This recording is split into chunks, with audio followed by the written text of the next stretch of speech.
صلی اللہ علی محمد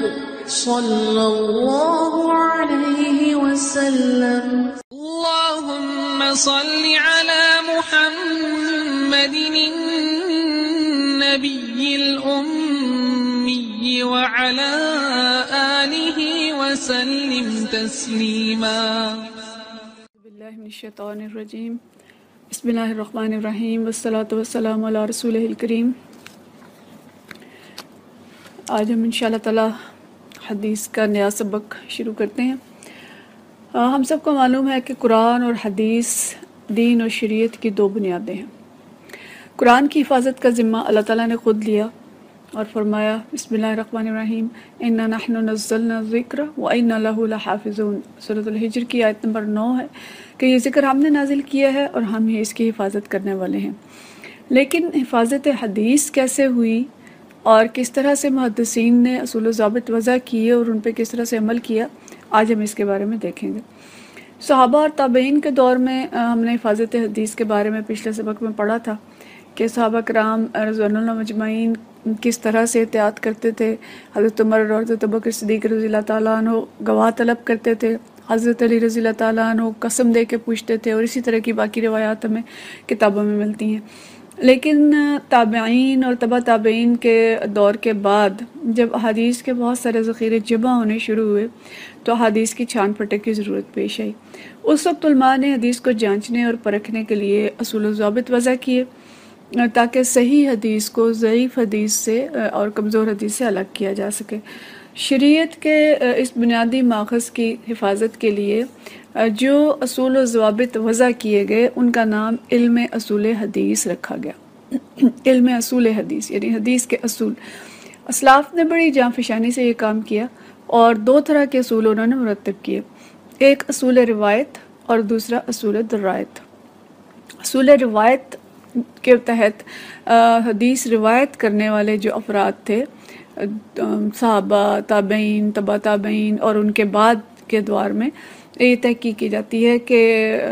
کس طرح کے افراد تھے اور اس کی تفصیل ہم آگے دیکھیں گے، لیکن اصول روایت کے تحت ان کی پوری تحقیق افراد کی جاتی ہے، اور اصول درایت کے تحت حدیث کے متن یا نفس مضمون سے بحث کی جاتی ہے، اور حدیث کا جو متن ہے، جو الفاظ کسی راوی نے بیان کیے ہیں،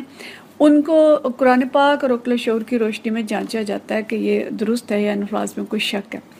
تو روایت اور درایت دونوں پہلوؤں سے حدیث کی تحقیق کا عظیم الشان کام ہوا، اور دونوں علوم کی بہت سی ذیلی شاخیں قائم ہوئیں۔ ہمارے پاس اتنا وقت نہیں کہ ہم بہت تفصیل میں جا سکیں، ہم اس کے موٹے موٹے اصول جو ہیں وہ دیکھیں گے، اور اس طرح سے اسی علم کی جو ذیلی شاخیں تھیں وہ سمجھیں کہ حدیث کی کلاسیفیکیشن کی گئی۔ کلاسیفیکیشن بھی ہم انشاءاللہ اگلے پروگرام میں دیکھیں گے کہ کلاسیفیکیشن کس طرح سے اور کن کن اصولوں کے تحت کی گئی۔ آج ہم اصول روایت کو دیکھتے ہیں کہ راویوں کے بارے میں جو تحقیق کی گئی اور اس کے اصول وضع کیے گئے وہ کیا تھے۔ تو دو طرح کے اصول طے کیے گئے۔ ایک اصول جو تھا اس کو اصول اسماء الرجال کا نام دیا گیا، اور اس علم کے تحت حدیث بیان کرنے والے راویوں کے بارے میں تحقیق کر کے ان کے جو مکمل حالات زندگی تھے ان کو قلم بند کیا گیا، اور اس میں ان کا حسب نسب، تاریخ ولادت، وفات، اور وہ کہاں رہے، کہاں کہاں کے سفر کیے، یہ سب کچھ تحریر کیا گیا۔ اس کے علاوہ ان کے امراض، ان کی ذاتی خصوصیات، ان کی دلچسپیاں اور ان کا حافظہ، یہ ساری تفصیلات لکھی گئیں، اور ان کی بنیاد پر محدثین فیصلہ کرتے ہیں کہ اس حدیث کے کردار میں کوئی ایسی بات تو نہیں ہے کہ جو روایت حدیث کو قبول کرنے میں رکاوٹ ہو۔ اور یہ اتنا عظیم الشان کام ہے جو مسلمانوں نے کیا ہے کہ کسی اور امت میں، کسی اور مذہب میں اس کی کوئی مثال نہیں ملتی۔ یہ عظیم الشان فن ہے، اور ایک جرمن مستشرق ڈاکٹر اسپرنگر یہ لکھتا ہے کہ کوئی قوم دنیا میں ایسی گزری نہ آج موجود ہے کہ جس نے مسلمانوں کی طرح اسماء الرجال کا عظیم الشان فن ایجاد کیا ہو، جس کی بدولت آج 5 لاکھ آدمیوں کا حال معلوم ہو سکتا ہے۔ اور اتنی تحقیق کے بعد ظاہر ممکن نہیں رہا کہ کسی ناقابل اعتبار فرد کی بیان کردہ حدیث قبول کر لی جائے۔ دوسرا اصول جو وضع کیا گیا وہ جرح و تعدیل کا اصول تھا۔ جرح و تعدیل میں راویان حدیث کے اخلاق اور کردار کے ایک ایک گوشے کی انتہائی باریک بینی کے ساتھ چھان پھٹک کی گئی اور ان کی خوبیاں اور خامیاں بیان کی گئی۔ اور جو اسماء الرجال کا علم تھا اس میں تو ان کے وہ حالات تھے کہ کہاں گئے، کہاں رہے، زندگی کیسے گزاری، لیکن جو جرح و تعدیل تھی اس میں انہوں نے پوری طرح سے ان کا جو اخلاق اور کردار اور ان کے باریک گوشے بھی زندگی کے دیکھے۔ لیکن یہ بات ہمارے لیے بڑی اہم ہے اور بڑی حیرت کی بھی یہ ہے کہ اس تمام علم کو لیگ پولنگ کے لیے کسی نے استعمال نہیں کیا، کسی کا مذاق نہیں اڑایا گیا، کسی کو محض دشمنی کی بنا پہ کسی کے ساتھ کوئی ایسی چیز منسوب نہیں کی گئی، یا محض کراہت یا نفرت کی بنا پہ۔ اتنے سچے لوگ تھے وہ اور اتنے کھرے لوگ تھے کہ انہوں نے جو جرح و تعدیل کی وہ بالکل اصول و ضوابط کے تحت اور اخلاص کے ساتھ کی۔ اور امام احمد بن حنبل نے فرمایا کہ یہ غیبت نہیں ہے، اور عبداللہ بن مبارک یہ فرماتے ہیں کہ حق کو پہچان کر اس کو باطل کی آمیزش سے پاک کرنے کا نام ہے۔ امام بخاری کے بارے میں آتا ہے کہ وہ اگر کسی حدیث کو، کسی راوی کے کسی کردار میں، کسی چیز میں کوئی شک ہوتا تھا تو اس حدیث کو کہتے تھے کہ یہ متروک ہے، اور اگر کوئی ان سے پوچھتا تھا تو کہتے تھے بس جس کو میں کہہ دوں کہ متروک ہے اس کے بارے میں تحقیق نہ کیا کرو، کہ میں کسی کی غیبت نہیں کرنا چاہتا۔ یعنی اس حد تک احتیاط علماء نے اس میں کی ہے۔ اور اس علم پہ ہزاروں کتابیں لکھی گئی ہیں، اور آپ کو یہ جان کر خوشی ہوگی کہ ہماری بہن ہمارا طارق جنہوں جس وقت قرآن کا درس لے رہی ہیں، انہوں نے بھی جو پی ایچ ڈی کی ہے وہ اسی شاخ پہ کی ہے ابھی بھی حدیث کے، یعنی ابھی تک بھی اسماء الرجال اور جرح و تعدیل اور راویوں کے بارے میں تحقیق اور ان کے مختلف گوشوں پہ مزید یعنی اسٹڈیز کرنے کا جو سلسلہ ہے وہ چل رہا ہے۔ تو اس طرح سے ہم دیکھیں کہ اصول جرح و تعدیل کے تحت جو چیزیں طے کی گئیں اس میں اگر ہم موٹی سی چیز لے لیں، موٹے 2-3 اصول لے لیں جرح و تعدیل کے تحت، خاص طور پہ کہ راوی کا صاحب عدالت ہونا لازم قرار دیا گیا، یعنی صاحب تقویٰ ہو، جھوٹ نہ بولتا ہو، ایسے کام نہ کرتے ہوں جو کہ اسلامی معاشرے میں قابل عیب ہوں۔ اور دوسری جو اہم چیز دیکھی گئی کہ راوی میں قوت ضبط ہو، حفظ ہو، حافظہ ان کا ٹھیک ہو، حافظہ اور یادداشت مضبوط ہو۔ یعنی میں نے یہ ایسے ہی تھوڑا سا خلاصہ نکالا ہے، ورنہ ظاہر ہے وہ بہت لمبی ڈیٹیل ہے جو اس علم کے بارے میں کی گئی ہے۔ اور محدثین اس میں حد درجہ احتیاط کرتے تھے۔ کس طرح کی احتیاطیں کی، میں 1-2 مثالیں آپ کو سناتی ہوں کہ امام احمد بن عقیل سفر کر کے ایک شخص کے پاس ایک حدیث پوچھنے گئے، نقل کرنے گئے۔ یہ سفر انتہائی طویل تھا۔ آپ نے اس شخص کو دیکھا کہ وہ تھیلی پکڑے ہوئے اور اپنے خچر کو باور کرا رہا ہے کہ اس میں خوراک ہے، حالانکہ وہ تھیلی خالی تھی۔ تو امام احمد نے اس شخص سے حدیث روایت کرنا مناسب نہ سمجھا کہ اس نے اپنے خچر کے ساتھ جھوٹ بولا ہے۔ یہ واقعہ فی ظلال القرآن سورہ صف کی تفسیر میں لکھا گیا۔ تو اس طرح محدثین حد درجہ تحقیق اور تفتیش کر کے صحیح حالات جانتے تھے، اور جب صحیح حالات کھل جاتے تھے اور حدیث گھڑنے والے جو تھے وہ اقرار کرنے پہ مجبور ہو جاتے تھے۔ معیل بن اسماعیل ایک شخص ہیں جنہیں ایک شخص نے یہ بتایا کہ قرآن مجید کی صورتوں کے فضائل حضرت ابی بن کعب نے نبی کریم صلی اللہ علیہ وسلم سے یہ اور یہ فضائل بیان کیے ہیں۔ تو انہوں نے اس سے پوچھا کہ اچھا آپ کو یہ کس نے بتایا؟ تو انہوں نے کہا جی مدائن کے ایک شیخ ہیں اور وہ ابھی زندہ ہیں جنہوں نے مجھے یہ حدیث سنائی ہے۔ یہ مویل جو تھے یہ مدائن پہنچ گئے، اس شخص سے ملے، اس نے ایک اور شیخ کا حوالہ دیا، وہ اس شیخ کے پاس گئے، اس نے بصرہ کے شیخ کا حوالہ دیا، یہ بصرہ گئے۔ اب دیکھیں کہ یہ جو شہر ہیں اور بہت دور دور تھے اور گاڑیاں نہیں تھیں، جہاز نہیں تھے، ان کے سفر جو ہیں وہ خچروں، اونٹوں اور گدھوں پہ ہوتے تھے۔ تو جب بصرہ گئے تو اس نے ایک اور شیخ کا حوالہ دیا اور کہا کہ وہ عبادان کے اندر رہتے ہیں، یہ عبادان گئے، اور عبادان میں اس نے ایک اور شیخ سے ملاقات کرائی، پھر انہوں نے اس سے دریافت کیا تو وہ جو آخری شیخ تھا اس نے کہا کہ میں نے لوگوں کو ترغیب دینے کے لیے یہ حدیث گھڑی ہے، اور اس طرح سے انہوں نے اس سے اعتراف کروایا کہ یہ حدیث جو بھی وہ اس وقت انہوں نے سنی تھی، اب وہ سارے کتب حدیث میں حدیث موجود نہیں ہے کیونکہ وہ ضعیف تھی، ضعیف حدیث کے اندر اس کا کہیں ذکر ہوگا، تو یہ صحیح بخاری کے صفحہ نمبر 112 پہ یہ واقعہ درج ہے۔ تو اس طرح کی شدید محنت اور تحقیق کے بعد محدثین نے طویل سفروں کے بعد جو صحیح حدیث تھیں وہ چھانٹ کر الگ کی، اور ہمارے لیے ذخیرہ احادیث ہے جو اس کو جمع کیا۔ انہوں نے صحابہ کے تعامل پر نظر رکھی،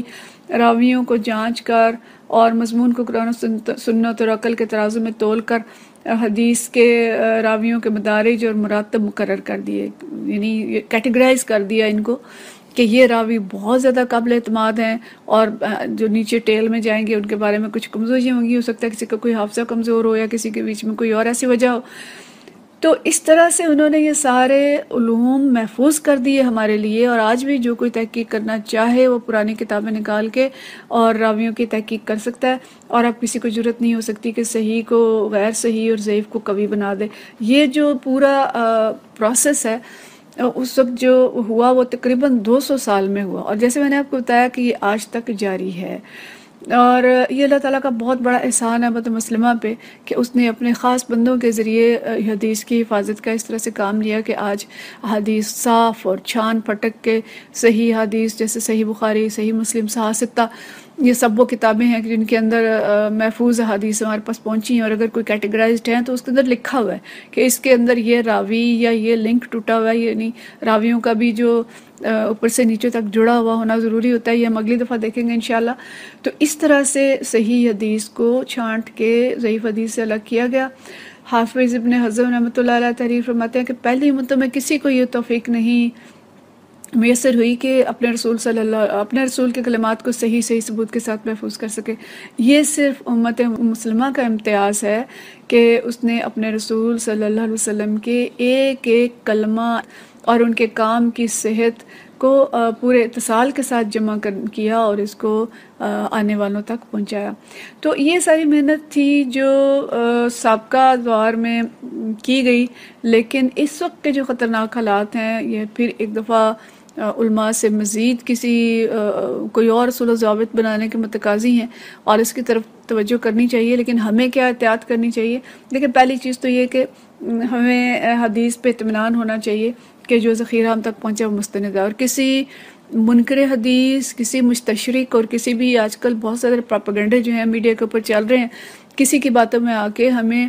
حدیث کی صحت پہ شک نہیں کرنا چاہیے۔ البتہ جو چیز ضروری ہے وہ یہ کہ ہم صحیح کتب حدیث کی طرف رجوع کریں۔ غیر مستند کتابیں بہت خطرناک ہیں، ایسی کتابیں خود دیکھی ہیں ہم نے کہ جن کے اندر غیر مستند روایات ہیں، یا روایت کو الٹ پلٹ دیا گیا ہے، حدیث کے الفاظ کو الٹ پلٹ کر دیا گیا ہے اور اس کو کچھ سے کچھ بنا دیا گیا ہے۔ اب ظاہر ایک عام شخص کے لیے بہت مشکل ہے کہ وہ کیسے چھان پٹک کرے گا، لیکن کچھ اہل علم سے جان کے ہمیں تو کتابیں جو ہیں وہ صحیح مستند کتابیں پڑھنی چاہیے۔ زیادہ خطرناک صورتحال اس وقت سوشل میڈیا کی ہے کہ اس کی جو تیز رفتار ترسیل ہے، اس میں کسی کے پاس فرصت نہیں ہے کہ وہ تحقیق کرے چیزوں کی، اور تحقیق کر کے ان کو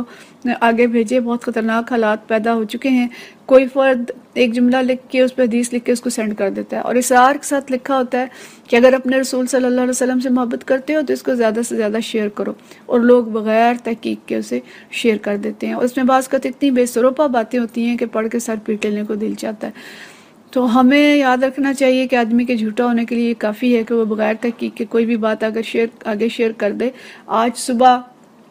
ایک حدیث مجھے موصول ہوئی ہے اور لکھا ہوا ہے اس کے ساتھ کہ یہ بخاری کی حدیث نمبر 2840 ہے، اور حدیث بالکل بظاہر الفاظ بہت اچھے ہیں اس کے، لیکن میں نے تحقیق کی ہے، میں نے کہا اچھا بخاری کی 2840 حدیث کیا ہے؟ انہوں نے حدیث جو بتائی ہے وہ جنت میں جانے کے متعلق ہے، جن کے پرندوں جیسے دل ہوں گے، نرم دل ہوں گے، وہ جنت میں داخل ہوں گے،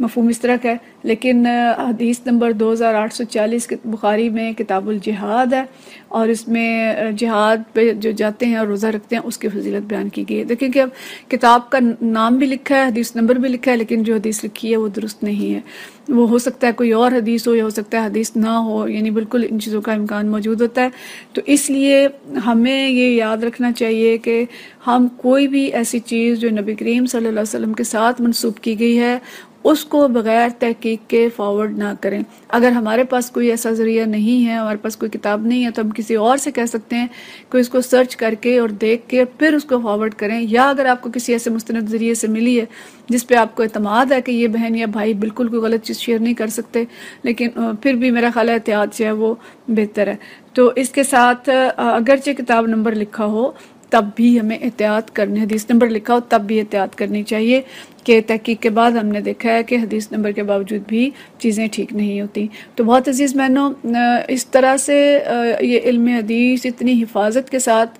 ہم تک پہنچا۔ ہم سارے پہلوؤں سے اس پہ غور کریں کہ ہم اس کا استعمال کس طرح کریں گے، اس سے فائدہ کس طرح اٹھائیں گے، اس سے اپنی زندگیاں کیسے بدلیں گے، اور اسی کے ساتھ ساتھ یہ کہ ہم اس کو پھیلانے میں اب کسی بھی جھوٹ کی آمیزش، کسی بھی افواہ کی آمیزش اور کسی بھی ایسی چیز کی آمیزش نہیں ہونے دیں گے کہ ہمارے اسلاف نے جو ہزاروں سال کی محنت کر کے چیز ہم تک پہنچائی ہے وہ صرف تیزی اور شوق میں کہ ہم چیزیں آگے پہنچائیں، اس شوق میں ہم کچھ غلط چیزیں نہ پہنچا دیں۔ تو اللہ تعالی ہم سب کو توفیق دے کہ ہم اپنے حصے کا فرض ادا کریں، اور حدیث کی حفاظت میں بھی اور حدیث کو آگے پہنچانے میں بھی، اور اللہ تعالی ہمیں اس پہ جزائے خیر بھی عطا فرمائے۔ تو اگلے درس میں انشاءاللہ تعالی ہم جو اصول درایت ہے اور حدیث کی کلاسیفیکیشنز ہیں اور جو ڈیفینیشنز ہیں کہ صحیح حدیث کیا ہے، ضعیف حدیث کیا ہے اور دیگر ڈیفینیشنز ہیں، انشاءاللہ تعالی اس کو دیکھیں گے۔ وآخر دعوانا ان الحمدللہ رب العالمین۔ صلی اللہ علی محمد صلی اللہ علیہ وسلم۔